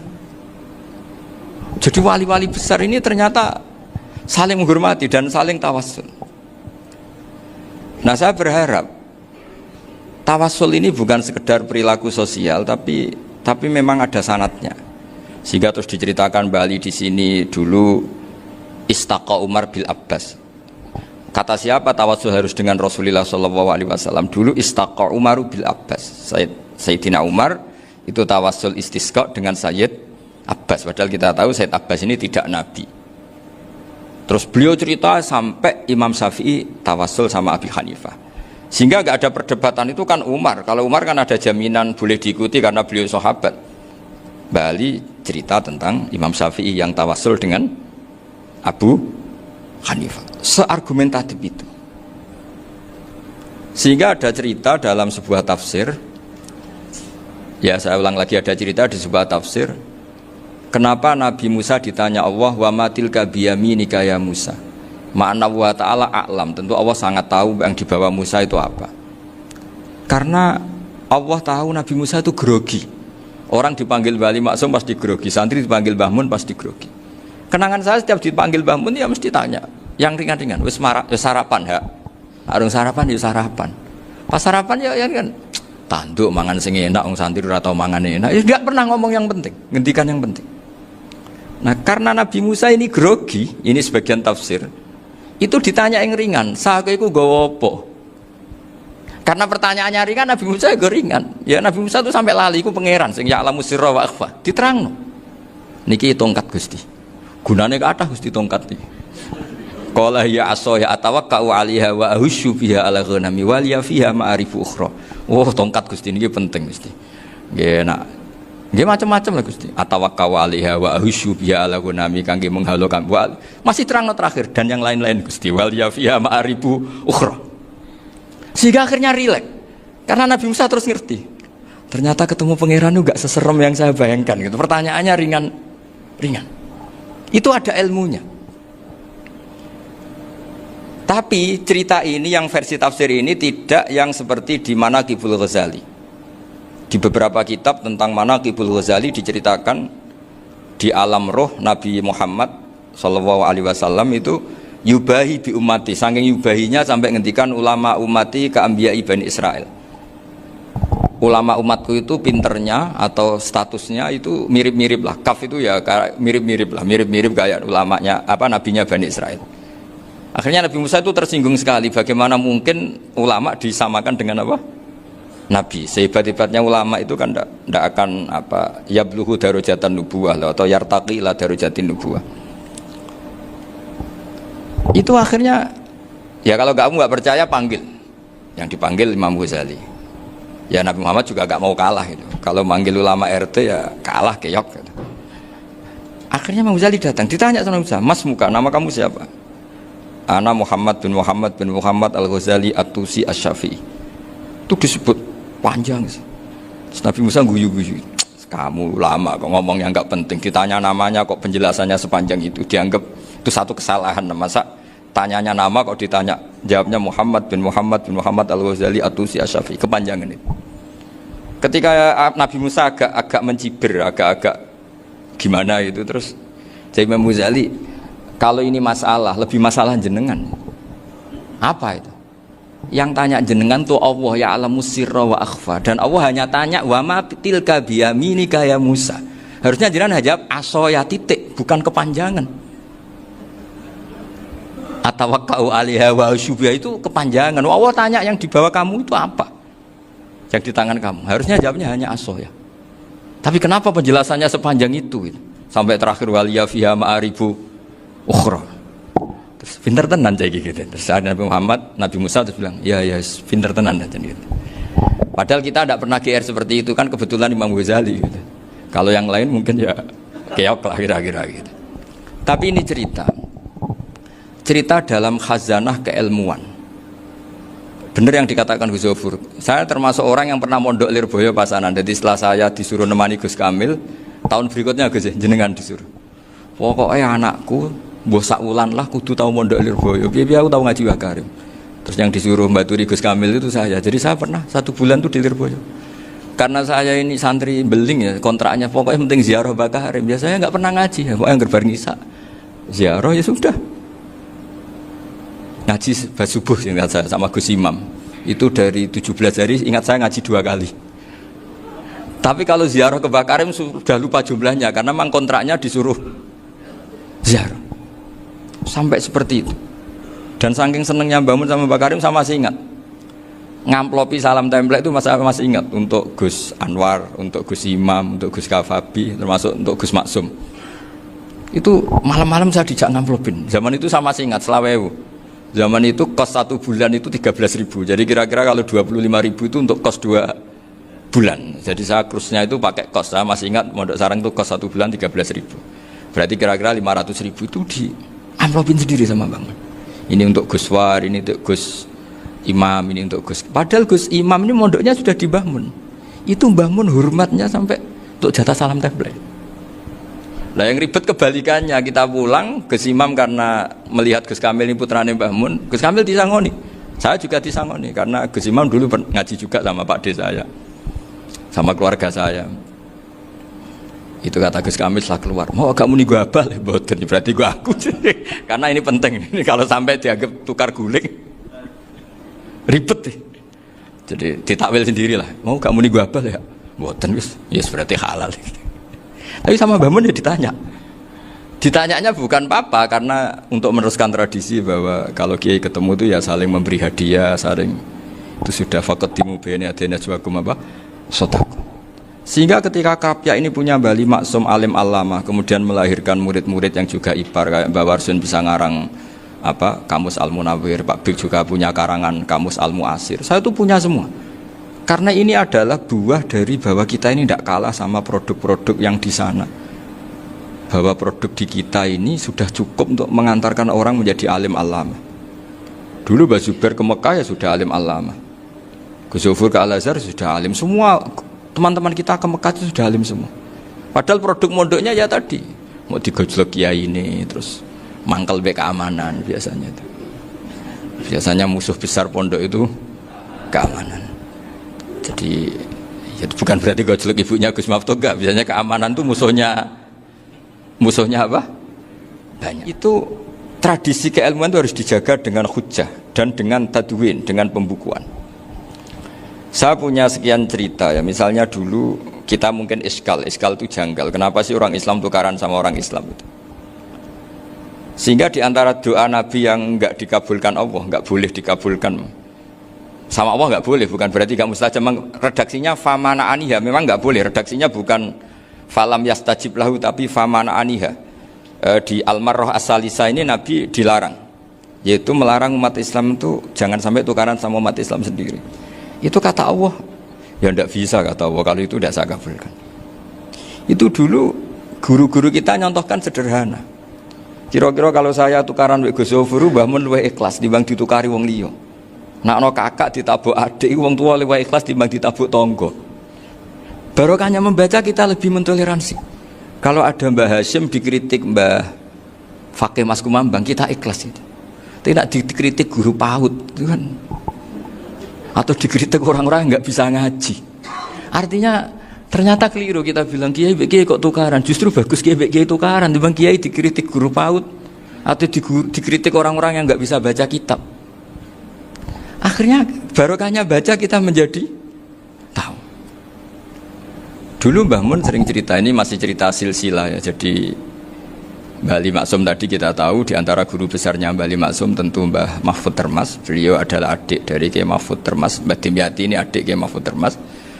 Itu punya saudara namanya Abdul Razak, juga punya saudara namanya Dahlan, itu yang membawa Thariqah Syadiliyah di Solo Raya, yang sekarang alhamdulillah diteruskan Gus Wafi.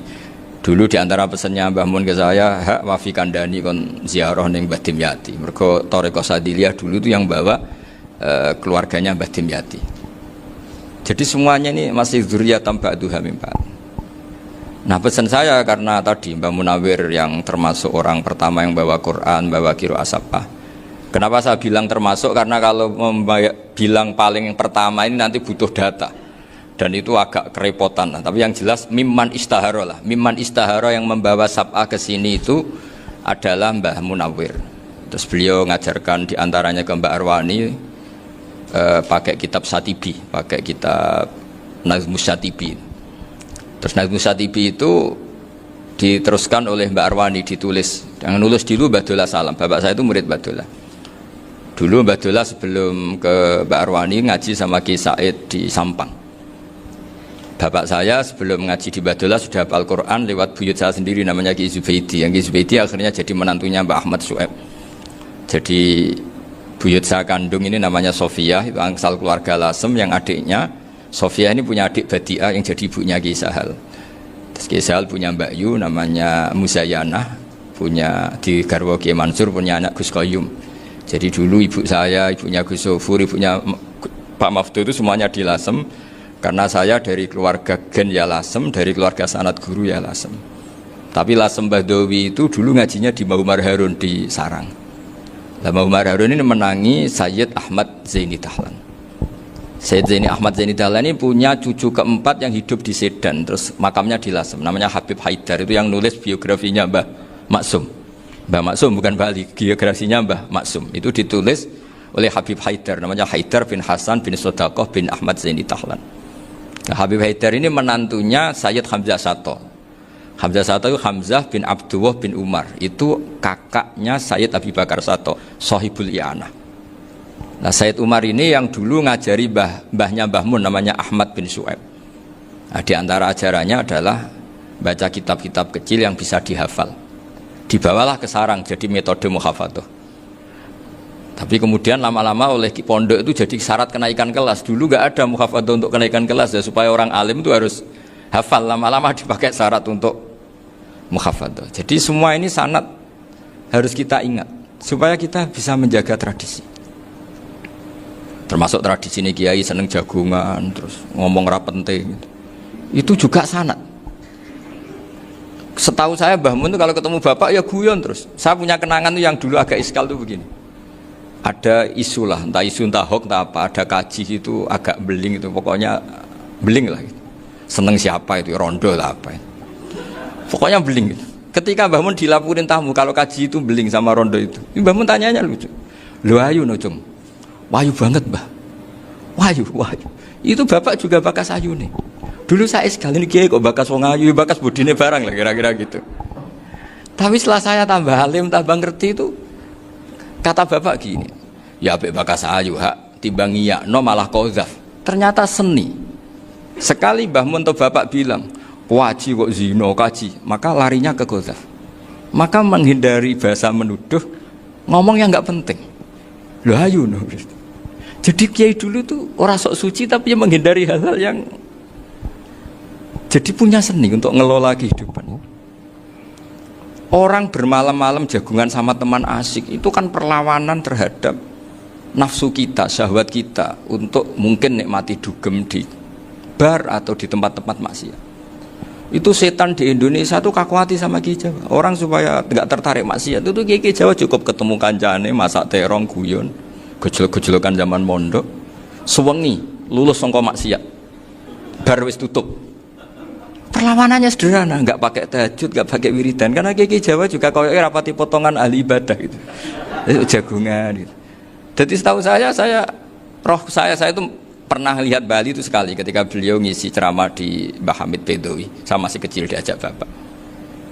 Dulu kalau bapak ngelihat Bali sama Mbah Hamid itu mesti nangis, karena dua orang alim bertemu. Yang akhirnya ya bisanan itu Mbah Hamid punya anak Gus Nasih, di sini ada Mbah Nafisa, terus jadi Mbak Salih Hindun itu. Jadi dulu tuh ya guyon terus ketika ketemu. Itu yang sering bodoni Mbah Hamid itu ya Ki Bisri. Ki Bisri itu kalau datang ke Ki Hamid Pasuruan, nak wali tenan aku teko ditata nomangan. Jadi ukurannya ya. Ternyata sampai sana dikei mangan tenan. Masih belum mengakui, kan nak wali tenan aku iki kiai rung di mobil, dongakno aku di mobil. Sudah kalah satu seri itu masih gak terima. Lalu itu Mbah Hamid akhirnya berdoa, ayo monggo, mugi-mugi Ki Bisri gak ada mobil. Itu setelah didoain masih tanya, mereknya apa merek? Jadi itu Mbah Hamid jawab, ya paling Holden itu, paling Holden. Itu nyari mobil itu ya adalah dapatnya Holden. Suatu saat Mbah Bisri diundang Mbah Hamid gak dikasih bisyarah, karena Utangnya sudah banyak Mbah Hamid, Mbah Bisri ini utang tadi, utang doa tadi. Itu ya gak dikasih besar ya gak mau kesang apa-apa kelambimu kayak aku. Didol sama muhibbinya Mbah Hamid itu harganya melebihi jatah bisaroh. Ketemu Mbah Hamid, Kang, susu Kang, mergo. Jadi dulu itu rileks, makanya ini yang diceritakan ke Zofur. Sebetulnya kalau kiai-kiai itu bersanat itu ya rileks, hidupnya itu rileks. Karena rileks ini perlawanan terhadap kemungkaran. Saya dulu musyawarah sering sama Gus Zofur usul fikih. Itu jelas di antara yang ditulis Lubil Usul itu. Ya kita tahu tadi misalnya sanad usul fikih, Mbah Ber itu sangat al-usuli Kiai Zubair Dahlan, abahnya Mbah Mun. Punya murid diantaranya Kiai Sahal. Kiai Sahal punya karangan Thariqatul Husul fi Syarhi Lubil Usul. Itu Thariqatul Husul itu beliau ngendikan dalam mukaddimah bahwa saya bisa mensarai ini berdasar ngaji maknani sama Mbah Zubair. Terus beliau mengutip sarah itu dari kitab Nailul Ma'mul. Beliau ngendikan binus khotin khotiyah ghairi matbu'ah. Dan itu ditemukan di Kiai Mansur di Lasem, karena Kiai Mansur iparnya Mbah Sahal. Mansur bin Khalil itu diantara katibnya Syekh Mahfud. Jadi semuanya ini sambung. Mbah Ber saking ahli usul fikihnya, kalau ngajar usul fikih itu kalau guyon takriran saya ini lebih memahamkan ketimbang sarah. Ya sudah, terus Mbah Zubair Kiai Fakih, terus Syekh Mahfud. Di sini Syekh Mahfud termasuk orang yang dekat Mbah Munawir, sampai putrane Mbah Mahfud namanya Gus Muhammad dibawa Mbah Munawir, kemudian mondok di Termas diantaranya, terus dinikah jadi menantunya kalau nggak salah Haji Taslim di Betengan, kemudian sekarang juriannya Mbah Mahfud di Betengan. Ini nggak boleh hilang secara seperti itu. Diantara di usul fikih diterangkan, ketika diantara 5 hukum itu ada yang bernama mubah. Mubah itu boleh dilakukan, boleh ditinggalkan, dan kalau dilakukan ya tidak berpahala, tidak disiksa. Itu ada ulama yang protes nggak bisa seperti itu. Ithma min mubahin ila wa tahaqqaqu bihi tarku haramimma fa'il zamu minas sukun tarkul qatli wa minas sukut tarkul qadaf. Tidak bisa, mubah itu tidak ada. Kalau kiai jagungan semalaman itu Allah ngitungnya itu hada taroka dugem, wahada taroka delok dangdut, wahada taroka kada wa kada. Oh, itu luar biasa. Dan kita ngikuti yang seperti itu saja. Gak usah tahajud, gak usah witir telulas kaya ora kuat timbang gremeng wis. Sewengi jagungan, setan ngenteni kita tergoda maksiat, ternyata maksiatnya sampai tutup, kiainya masih apa? Jagungan. Jadi jagungan saja ada ilmunya bahwa itu perlawanan terhadap tarkul ma'asi. Sehingga bagaimana Anda katakan mubah ini mubah, toh gunanya adalah tarkul haram.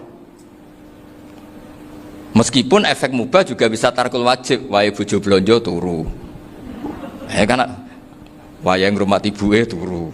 Itu halal wajib. Jadi mubah itu resikonya ya bisa tarkul wajib, bisa tarkul haram. Sehingga kalau sanad ini terjaga secara baik, secara kultur, saya sering juga sakuan sama Gus Zofur itu mesti tak niati gitu. Jagungan wong alim iku ibadah, dan menikmati ibadah adalah dabul auliya wa dabul ulama. Kata Imam Ghazali, pada akhirnya waqud buhadatin al istilzat bil mubahat. Kata Imam Ghazali, pada akhirnya qutbu hadatin, madaru hadatin, pokok dari agama ini adalah melawan kemaksiatan dengan kita menikmati al-istidzat bimubah. Kita menikmati sesuatu yang dibolehkan Allah Subhanahu wa taala. Dan seperti ini itu bisa qasmu dhuhri syaitan, bisa menghancurkan punggungnya setan. Karena kalau melawan setan dengan ibadah ini kadang kita capek selain isra potongan. Tapi nak kangkang ning komplek H gitu jagungan mbek kancane, ngenang melarate, mbok ngenang ora sekolah, ra munggah, kenangan sing ra munggah diarani istiqomah. Gitu kan. Diarani tulus zaman, sing munggah dianggap kesusu. Saya ini punya pondok Quran, kalau ada yang hafal 3 tahun mesti digojol kancane. Gak apik kesusu itu. Kesusu itu mesti tidak barokah karena tergesa-gesa apa? Hatam. Sehingga yang enggak hatam-hatam itu kayak partai mayoritas. Ini yang partai tulis zaman katanya. Ahli sabri katanya. Akhirnya di pondok gara-gara itu mau guyon, tapi enggak ada stigmasi yang enggak naik. Di Pondok Sarang itu saya punya temen itu banyak yang sekelas dengan saya, sekelas sama Gus Kamil, akhirnya sekelas dengan Gus Zofur. Padahal saya ini kakak kelas. Saya temannya, Gus Kamil temannya Gus Zofur. Ini anak ini nggak pernah naik, itu nggak dinyek, nggak dicibir di pondok. Karena guyonan tadi, guyonan bahwa ini bagian dari bentuk apa? Istiqomah. Nanti yang goblok juga tenang. Karena kiainya cerita, kadang santri goblok ya barokah. Di sini pondok akeh santri ora tau sinau ning omah dadi kiai gede. Selalu kiainya tuh cerita seperti itu. Akhirnya sing goblok ya bangga dengan kegoblokannya. Iya, jadi kiai itu orang yang meskipun guyon ini barokahnya Masya Allah. Dan setahu saya kiai-kiai alim itu ya senengannya guyon, karena tadi guyon itu luar biasa. Bapak saya itu kalau pesan sama saya itu enak ngaji wis guyon nice. Wong ning omah mikir utang, mikir wedi bojo macam-macam, kok ngaji kok jak nangis pisan, nangis ping pindho gitu. Sudah jak guyon ae. Paling gak lali.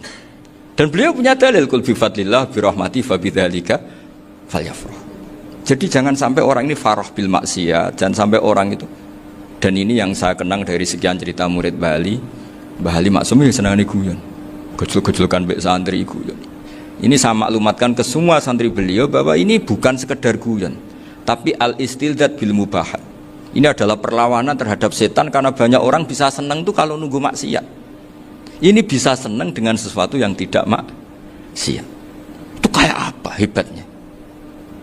Makanya Nabi itu kalau ketemu sahabat ya sering ngendikan yang ringan-ringan. Ya Umar ma'afalan duher jong mana piye ije. Kalau ketemu anak kecil ya.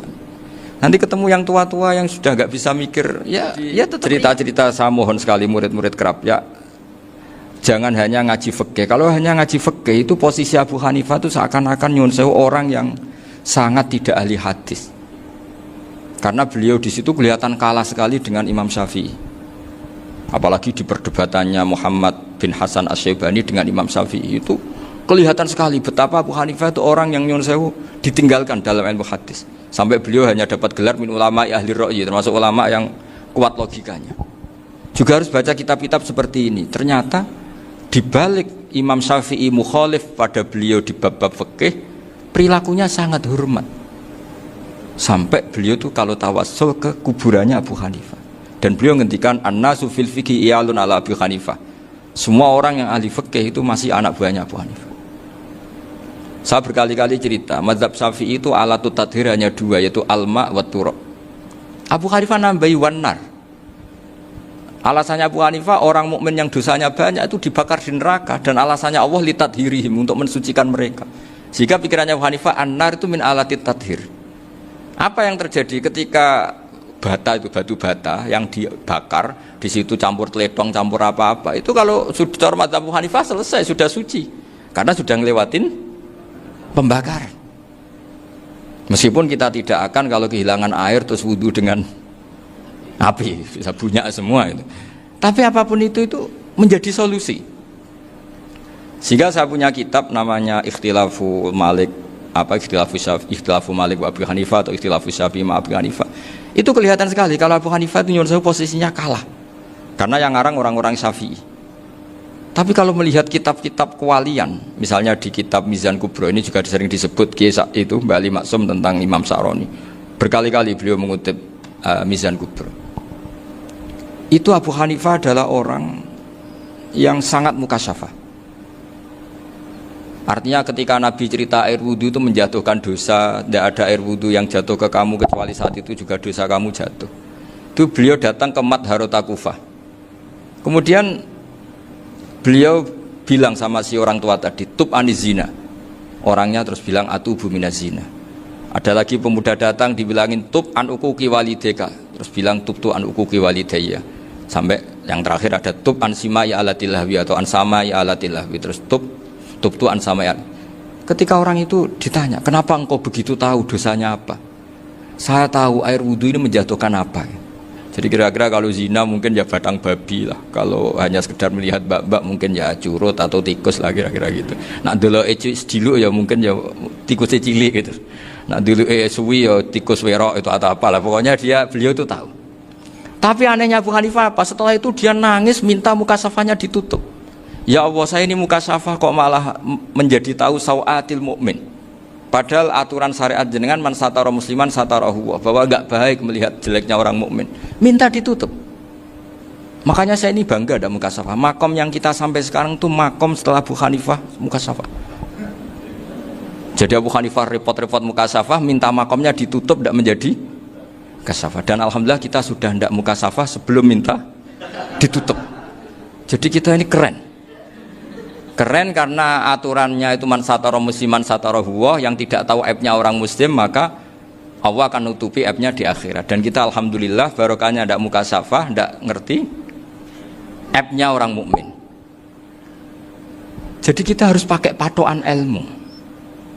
Saya ulang lagi, kita harus pakai patokan. Makanya saya tahu betul ketika Kiai Hamid Pasuruan, beliau dulu ngaji Jamul Jame, ngaji Juman, Bali Maksum di sana sama Gus Habib, sama Gus Muhammad bin Mahfud, termasuk mbah saya kandung dulu Kiai Sidik, mbah saya yang itu juga ngaji di Termas.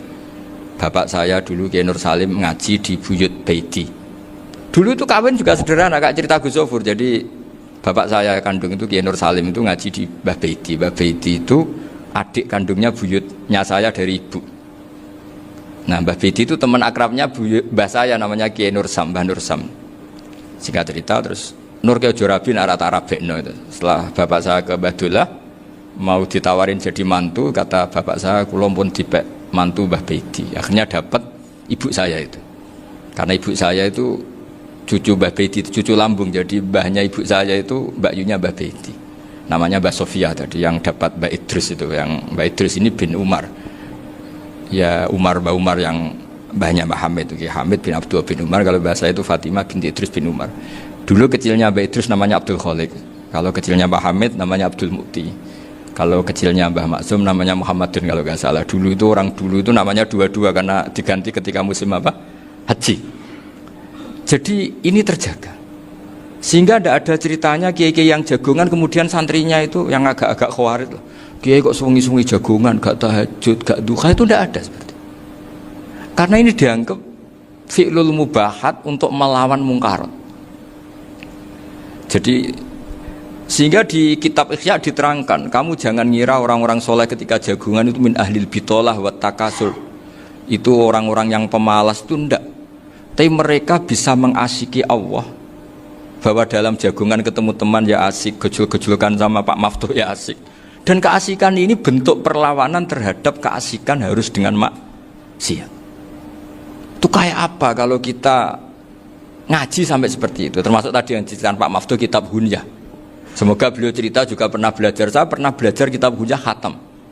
Itu diantara yang diceritakan Syekh Abdul Qadir Al-Jilani tadi, kata beliau Al-Jilani dipakai Jim Al-Jilani. Ini agak beda dengan kita. Mbah Zubair itu punya kitab namanya Al-Qolaid Al-Uluyah. Beliau menfatwakan nama-nama ajam itu kamu bebas. Ajamiyun fasna bihi masyita. Sehingga kita kalau punya kiai semua cokolal ustukhri, sehingga mau cokolal istukhri. Tirmidzi juga nasibnya sama. Qolat rawahut Tirmidziyu. Sing sitok rawahut Turmudziyu. Yang satu rawahut Tarmidziyu. Ya karena kita keluarganya Tarmidzi apa enggak gitu. Makanya kata Mbah Mun sama masih ingat. Kata cerita Gus Zofur tadi, adabnya Gus Zofur itu cerita tentang keluarga ibunya. Padahal keluarga ibunya juga orang-orang soleh yang luar biasa. Itu kata Mbah Mun, kowe roh jenenge Imam Bukhari tahu ya. Jenenge sapa? Saya nyebut Muhammad bin Ismail bin Ibrahim bin Mughirah bin Bardasbah. Lah iya Bardasbah mbok waca Bardisbah yo. Lah cara kene mbok Parmin mbok Parlan. Jadi Bardisbah mbok Bardasbah iku cara kene yo Parmin mbok. Iku rak Mbah Fadl Senori dadi kabeh diwaca Arab. Jenenge Mbah Umar Harun. Dhisik yo wong sarang Mbah Harun mbok kira nang yo ora roh, wong dhisik yo wong kuno.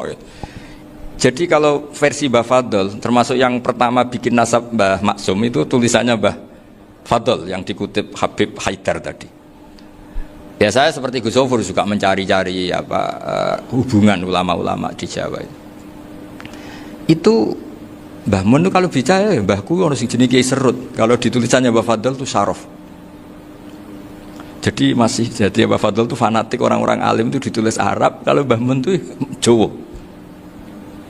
Dulu itu ada wali seto di daerah saya. Dulu orang ya janggal, ternyata ada sato itu, kesamaan di Arabnya itu sato. Sehingga kiai-kiai itu ada fanatik Tirmidzi, Turmudi, Tarmidi, Jilani, Jailani karena ajamiyun fasna bihi masyita. Jadi kalau nama-nama ajam semongko lah baca sekenanya, sementing cuma mungkin tahqiqnya benar Pak Maftuh tadi, memang di Mu'jamul Buldan itu Al-Jilani bikasri jim, ya sudah kita baca Al-Jilani.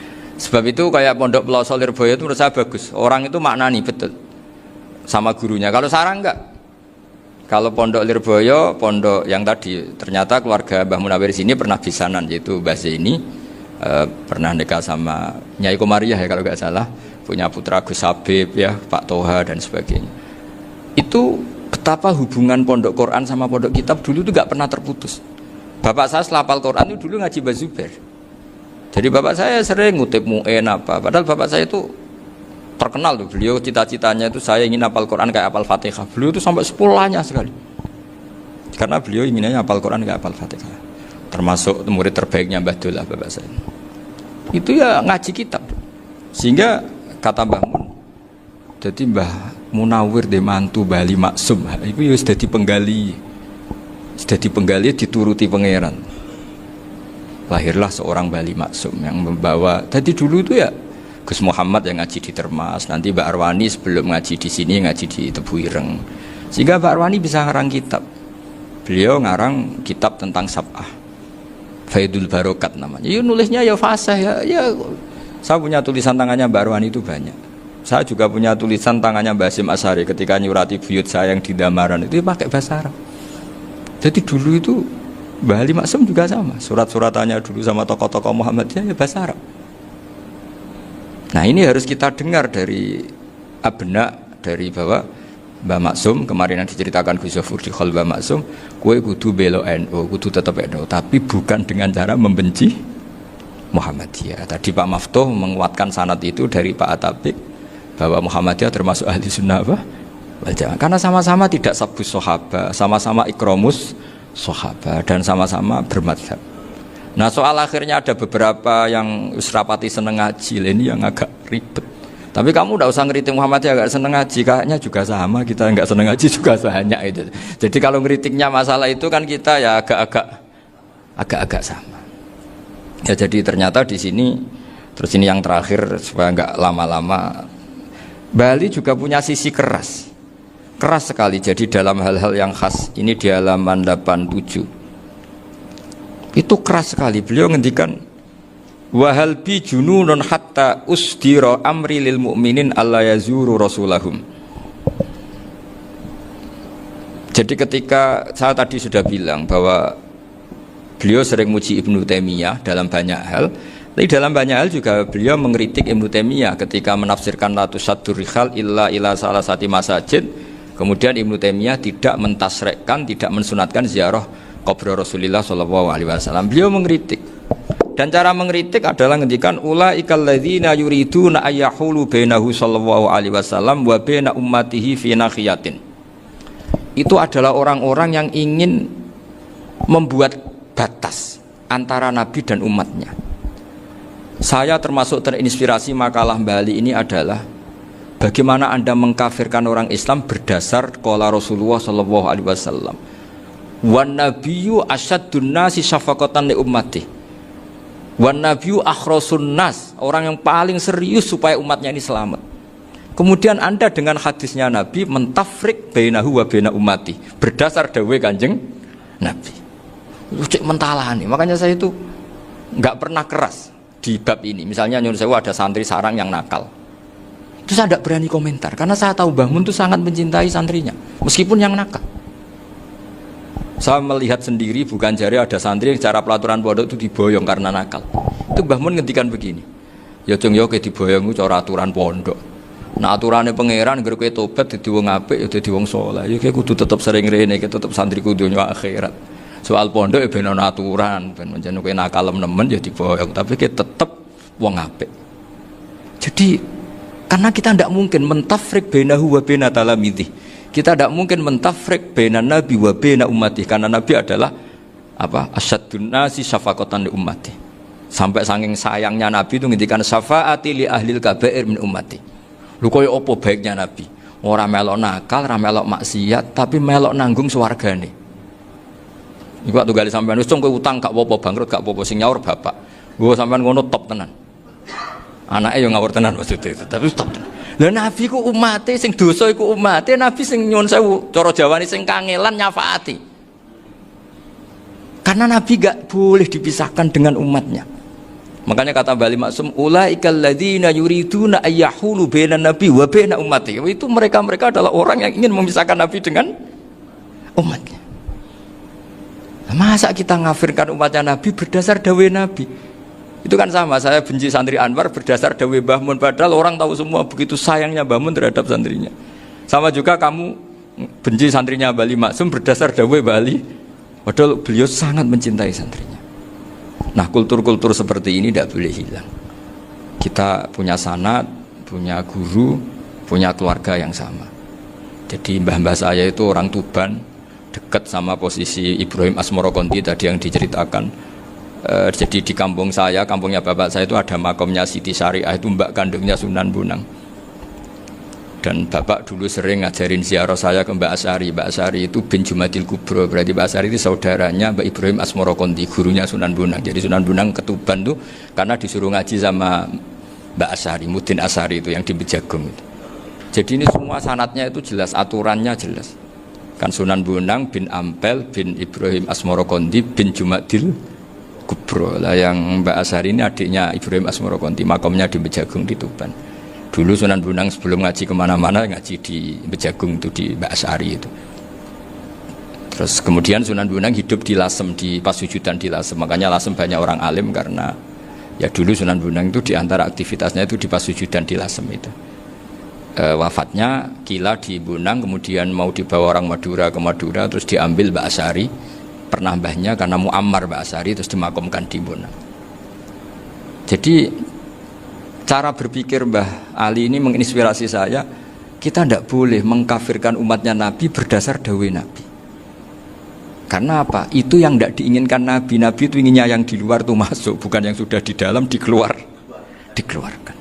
Itu kata beliau, ulaikal ladzina yuriduna ayyahulu bainan nabiyyi wa baina ummati. Orang-orang yang tidak mentasrek ziarah pada Nabi adalah orang-orang yang ingin memisahkan Nabi dengan. Dan begitu kias berikutnya, orang-orang yang sidik-sidik muni ini kafir, ini sudah enggak benar, inilah yurja khairuhu, itu orang-orang yang memisahkan. Dan lucunya berdasar dawuh Nabi. Makanya semua kalau sampai ngaji Mizan Kubro, ini kitab yang sering dikutip Bali Maksum, ketika Nabi ngintikan laisa minna man ghasyana, laisa minna man latamal hudud wa syaqqal juyub bada'a bid'awal jahiliyah, laisa minna min tilkal khoslah. Semua ulama mentafsiri laisa minna fi tilkal khoslah, bahwa dalam hal itu Islam tidak bertanggung jawab. Masa menipu berdasar dibolehkan Islam, kan tidak mungkin.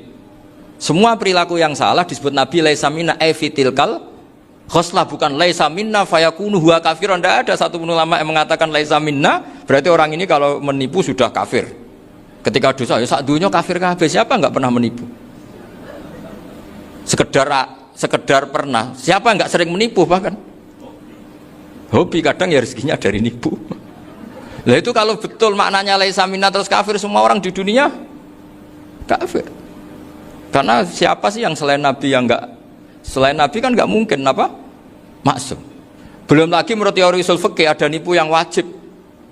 Ya kan, misalnya kita orang baik ketemu orang dolim yang memburu perempuan mau diperkosa terus bersembunyi yang kita tahu. Kita wajib nipu apa wajib jujur? Ketika orang dolim tanya, perempuan tadi kemana? Wajib nipu apa wajib jujur? Wajib nipu, karena kalau kita jujur berarti memberi peluang orang dolim menemukan buruannya.